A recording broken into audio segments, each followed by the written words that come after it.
अस्सलामुअलैकुम जी। हमारा टॉपिक है जी regression and correlation, lecture 5, example number 3 जी। हमारा टॉपिक था रिग्रेशन एंड कोरिलेशन, उसकी एग्जाम्पल नंबर 3। दो एग्जाम्पलें पहले मैंने बच्चों आप लोगों को करवाई हैं। अब example number 3, determine the estimated regression line equation Y cap is equal to A plus B X जी। Determine the estimated regression equation Y cap is equal to A plus B X. ये कुछ information दी हुई है जी हमें। X bar 52 है, Y bar is equal to 237 है, summation X minus X bar square is equal to 2800 है, summation X minus X bar Y minus Y bar is equal to 9871 value दी हुई है। अब इसी इंफॉर्मेशन के अंदर रहते रहते हमें ये इक्वेशन फाइंड आउट करनी है, यानी ए और बी की वैल्यू फाइंड आउट करनी है। अब हमें फार्मूले ही लगाने पड़ेंगे। अब हमें जो है वो नॉर्मल इक्वेशन नहीं हल नहीं कर पाएंगे, क्योंकि हमारे पास अब जो डाटा दिया हुआ है वो कुछ इस फॉर्म में है कि फार्मूले से निकालना ईजी है, नॉर्मल इक्वेशन से निकालना मुश्किल हो जाएगा। हाँ, डाटा दिया हो तो फिर जौन सा मर्जी मेथड लगाएं, आप नॉर्मल इक्वेशन वाले से कर लें, आप फार्मूलों से कर लें। Estimated regression equation Y cap is equal to A plus B Y on X, B Y on X, इसका मतलब है एक्स इंडिपेंडेंट वेरिएबल है, बटे में एक्स आएगा। अगर वाई होता है इंडिपेंडेंट वेरिएबल तो वाई बटे में आता। बी वाई ऑन एक्स के इसका फार्मूला इन चीज़ों में से देखें जो हमें है हमारे पास है, वो है summation X minus X bar Y minus Y bar over summation X minus X bar का स्केयर जी। Summation X minus X bar Y minus Y bar की वैल्यू है 9871 ओवर बेटा जी summation X minus X bar square की value है 2800। दोनों को डिवाइड किया, हमारे पास वैल्यू आ गई 3.52 जी। ये बी की वैल्यू आ गई 3.52 जी। अब मुझे निकालनी है ए की वैल्यू। मैंने कहा था जो भी आपके पास रिग्रेशन लाइन हो उस पर एक्स बार एक्स और वाई पे मीन के साइन डाल दें, यानी Y bar is equal to A plus B Y on X, X पे क्या डाल देंगे एक्स बार जी। अब ये इधर जाके माइनस हो जाए तो ए फाइंड आउट हो जाएगा। वाई बार की value A is equal to Y bar की value 237 minus B Y on X की वैल्यू 3.25, एक्स बार की वैल्यू 52 जी। इनको इससे मल्टीप्लाई किया, आंसर आया 183.04। इन दोनों को माइनस करें, आ गया 53.9 से जी। लें जी, मेरे पास ए की वैल्यू भी आ गई, बी की वैल्यू भी आ गई। लाइन में पुट करते हैं जी लाके। Required estimated regression line Y cap is equal to A की value 53.96 plus B Y on X की वैल्यू 3.52 इंटू है जी। तो ये आपकी एस्टिमेटेड रिग्रेशन लाइन बन गई जी आपकी। Y cap is equal to 53.96 plus 3.52 into है जी। अब इसका बी पार्ट जी, बी पार्ट में हमें क्या दिया हुआ है जी, एक्स बार की वैल्यू 10, वाई बार की 20, समीशन एक्स की समीशन एक्स वाई 1000 जी, समीशन एक्स की 2000, n इज इक्वल टू 10 जी। Estimated regression equation Y on X Y cap is equal to A plus B Y on है जी। अब देखिए हमारी इन्फॉर्मेशन के हिसाब से फार्मूला कौन सा एडजस्ट हो रहा है, तो बी वाई ऑन एक्स जी summation X Y minus N X bar Y bar over summation X square minus N X bar का स्केयर। ये चीज़ें हमारे पास थी जिसको हमने इस्तेमाल करके यही फार्मूला लगाना और नहीं लगाएंगे जी। Summation X Y minus N X bar Y bar over summation X square minus N X bar का स्केयर जी। समीशन एक्स वाई की वैल्यू 1000 माइनस एन की वैल्यू 10 है हमारे पास, एक्स बार की वैल्यू भी 10, वाई बार की वैल्यू 20 जी। नीचे आ गया समीशन एक्स स्केयर कितना है 2000 माइनस एन की वैल्यू 10, एक्स बार की वैल्यू कितनी है जी 10, और उसका फिर क्या लेना है हमें स्केयर जी। लो जी 1000 बेटा जी 20 को 10 से फिर 10 से किया 2000, ये आ गया 2000 में इनका 100 का स्केल लिया 10 से मल्टीप्लाई किया तो हो गया 1000 माइनस 2000 माइनस 1000 रह गया, 2000 माइनस 1000 रह गया, माइनस 1000 को 1 प्लस 1000 से डिवाइड किया इज इक्वल टू -1। अब मुझे ए की वैल्यू निकालनी है, तो मैंने कहा जो भी आपकी लाइन है उस पर बार डालें, Y bar is equal to A plus B Y on X X bar, इसको तो जाके माइनस कर दें तो ए आ जाएगा। ए is equal to Y bar की वैल्यू हमारे पास है बच्चों 20 जी, माइनस एक्स बार है बी वाई ऑन एक्स की वैल्यू कितनी आई -1, एक्स बार की वैल्यू 10 जी। ये माई प्लस हो गया 20 प्लस 10 इज इक्वल टू 30 जी। Required equation estimated regression equation Y on X Y cap is equal to 30 plus आपकी बी वाई ऑन एक्स की value क्या आ गई -1 इंटू एक्स, ये आ गया Y cap is equal to 30 minus है जी। ये आपकी रिग्रेशन लाइन बन गई जी। आगे आ गया जी इसका सी पार्ट जी। सी पार्ट में क्या है, determine the estimated regression line y on x and x on y। अब दोनों लाइनें फाइंड आउट करनी है, y ऑन x भी और x ऑन y भी फाइंड आउट करेंगे जी। लेकिन जी पहली हमारे पास इंफॉर्मेशन है summation x summation y summation x y summation x square summation y square और n जी। अब देखिए एस्टिमेटेड रिग्रेशन लाइन इक्वेशन या लाइन क्या लें, y ऑन x क्या होगी, y cap is equal to a plus B Y on X into X. B Y on X के हिसाब से हमारा x इंडिपेंडेंट है तो बटे में x आएगा। फिर इन्फॉर्मेशन के हिसाब से जो कुछ है उस हिसाब से फार्मूला लगाएं, summation X Y minus summation X multiply by summation Y over N, नीचे summation X square minus summation X का होल स्क्वायर बाय एन जी। देखिए हमारे पास समीशन एक्स वाई है जी 1613 माइनस, इसी तरह समीशन एक्स की वैल्यू हमारे पास है 1239 जी, और बेटा समीशन वाई की वैल्यू है 79 जी। एन हमारे पास 100 है जी। समीशन एक्स स्क्वायर की वैल्यू क्या आ गई जी 17,322 जी, माइनस ये आ गया जी 1,239 समीशन एक्स और उसका स्क्वायर लेना है ओवर एन 100। इनको हल करते हुए हमारे पास ऊपर वैल्यू बचती है 634.19 जी, नीचे आती है 1970.79। इन दोनों को डिवाइड किया आ गया 0.32। बी वाई ऑन एक्स की वैल्यू आ गई, वो कितनी आई 0.32 जी। अब ज़रा गौर कीजिए, मुझे निकालनी है ए की वैल्यू। ए की वैल्यू क्या थी, जो भी इक्वेशन आपके पास है उसमें मीन के साइन डाल लें, Y bar is equal to A plus B Y on X, X पे क्या डाल दिया एक्स बार जी।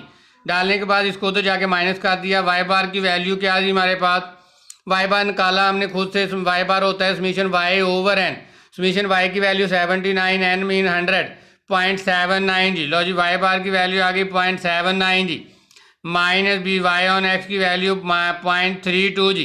अब रहेगी एक्स बार की वैल्यू, एक्स बार क्या होगा समीशन एक्स ओवर एन, ये आ गया जी आपके पास 1239 ओवर 100 जी।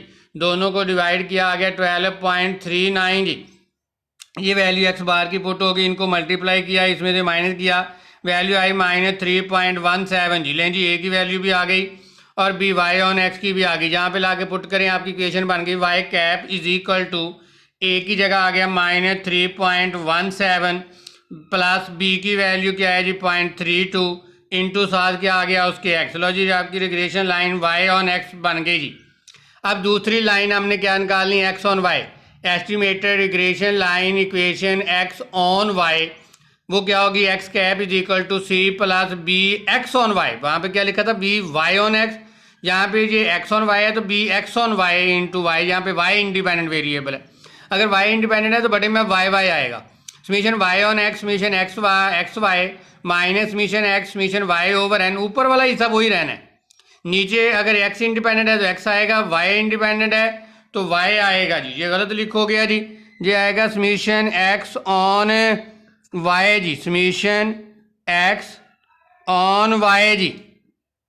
जो वाई इंडिपेंडेंट है, वाई जो इंडिपेंडेंट है वो बाद में लिखोगा जी। तो ये आ जाएगा summation Y square minus summation Y का होल स्क्वायर बटा एन जी। वैल्यू पुट की जो है 1613 माइनस समीशन एक्स की वैल्यू है जी 1239, समीशन वाई की वैल्यू 79 जी और एन की 100 जी।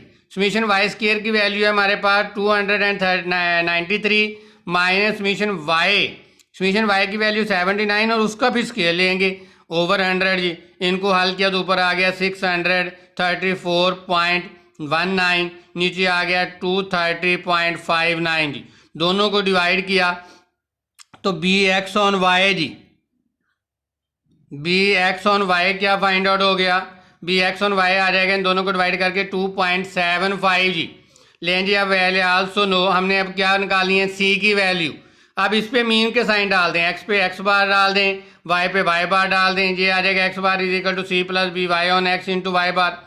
एक्स बार की वैल्यू हमारे पास है 12.39, ये सी हमने फाइंड आउट करना है, plus B Y X on Y की, बी एक्स ऑन वाई की वैल्यू आई 2.75, वाई बार की वैल्यू 0.79। इन दोनों को मल्टीप्लाई किया, इधर लाके माइनस कर दिया, 12.39 में से माइनस किया 2.79, सी की वैल्यू आ गई 10.22 जी। लेकिन हमारे पास regression line X cap is equal to C की value 10.22 plus Y on X on Y की वैल्यू 2.79 इंटू वाई। ये इक्वेशन फाइंड आउट होगी एक्स ऑन वाई जी। ये कौन सी इक्वेशन फाइंड हुई, एक्स ऑन वाई जी। इसके बाद आ जाएगा हमारे पास एग्जाम्पल नंबर 4 जी।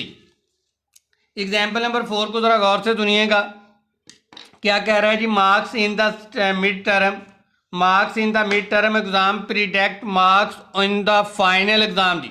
जैसे बेटा आप ये क्या कह रहा है, जिस तरह आपका मिड अगर हो जाए और फाइनल में जैसे कोरोना या कोई वबा आ जाती है और आपके पेपर नहीं हो पाते, तो हमने अंदाज़ा लगाना है मिड की बेस पे कि फाइनल के मार्क्स आपको कितने दिए जाएं। तो इस तरह का क्वेश्चन है, marks in the mid term exam predicts marks in the final exam.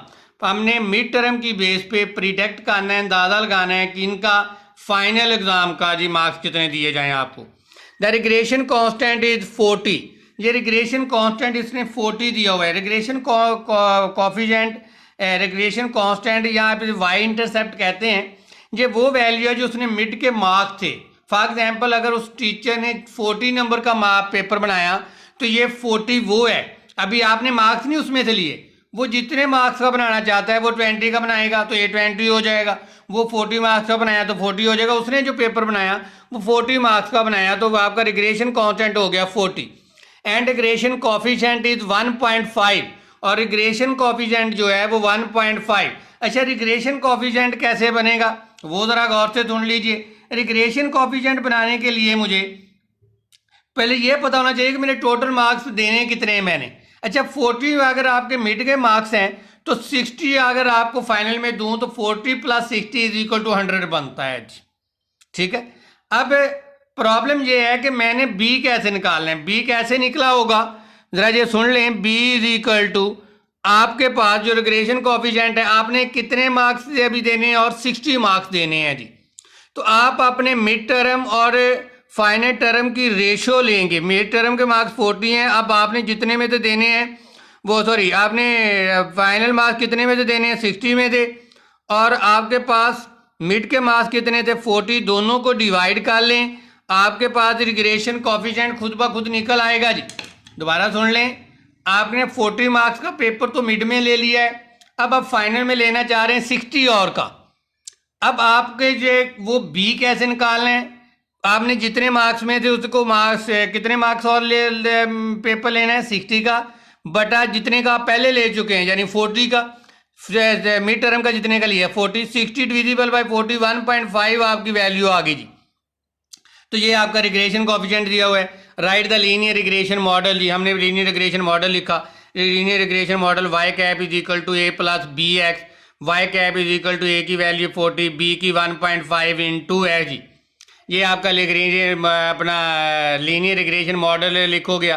फिर कहते हैं predict the final term exam. आपने फाइनल टर्म एग्जाम के जो है ना वो प्रिडिक्ट करना है, अंदाजा लगाना है। For the student who the marks in the mid term, उन्होंने मिड टर्म में कितने कितने मार्क्स लिए।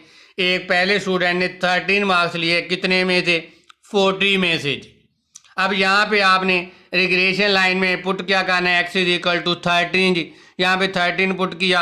अब देखें यहाँ पे मैं वैल्यू लिखता हूँ जी, कितनी है 40 प्लस आपके पास 1.5 इंटू कितना हो गया जी 13 जी इज इक्वल टू आपको अब उसको मार्क्स कितने देने चाहिए, टोटल 59.5 मार्क्स होंगे मिड के और फाइनल के मिला के जी। ये हिस्सा फाइनल मार्क्स का है और ये आपके जो मिड में से थे ये आपके अपने टोटल मार्क्स इसमें देने हैं 59.5 जी। अच्छा जी, फिर आ गया कहता है दूसरे स्टूडेंट ने वो 40 में से कितने मार्क्स हासिल किए थे 24 जी। अब आप एक्स की जगह क्या पुट करेंगे 24 जी। तो ये आ जाएगा जी इक्वेशन 40 प्लस कितना आ गया जी 1.5 इंटू ये आ गया जी 24 जी। तो ये आपको 76 मार्क्स देने पड़ेंगे इस स्टूडेंट को जिसने मिड में 24 लिए थे जी। इसके बाद कहता है फिर तीसरे स्टूडेंट में मिड ने कितने मार्क्स लिए हुए हैं 15 जी। अब आप एक्स की जगह क्या पुट कर दो 15 ताकि आपको फाइनल का अंदाज़ा हो जाए जी। तो ये आ जाएगा 40 प्लस 1.5 इंटू क्या आ गया जी हमारे पास 15 जी। तो ये वैल्यू आती है 62.5 जी। तो ये था आपका, कहते हैं कि जैसे आप ऐसे बच्चों को पास कर देते हैं जी। अब कोरोना आ गया है तो आप बच्चों को ऐसे ही पास करते हैं, ये गलत तरीकाकार है। आप उस पर स्टैटिस्टिकल टेक्निक यूज़ करें और पिछले किसी या तो मिड के मार्क्स या पिछले सेमेस्टर के मार्क्स के बच्चे की बेस पे आप एक फार्मूला क्रिएट करें, जैसे रिग्रेशन लाइन मॉडल क्रिएट करें, उसकी बेस पे बेटा उसको पिछले सेमेस्टर या मिड की बेस पे आप नेक्स्ट सेमेस्टर के मार्क्स दें, ताकि किसी के साथ ज़्यादती ना हो। आप ऐसे मार्क्स जैसे कोई गवर्नमेंट कर रही है या हुकूमत कर रही है कि आपको ऐसे उठा के मार्क्स दी जा रही है, गलत तरीकाकार है। आप पहले उसका रिग्रेशन मॉडल फिट करें, उसके बाद उसके मिड या पिछले सेमेस्टर की बेस पे उसके मार्क्स दें, ताकि किसी के साथ कोई ज़्यादती ना हो।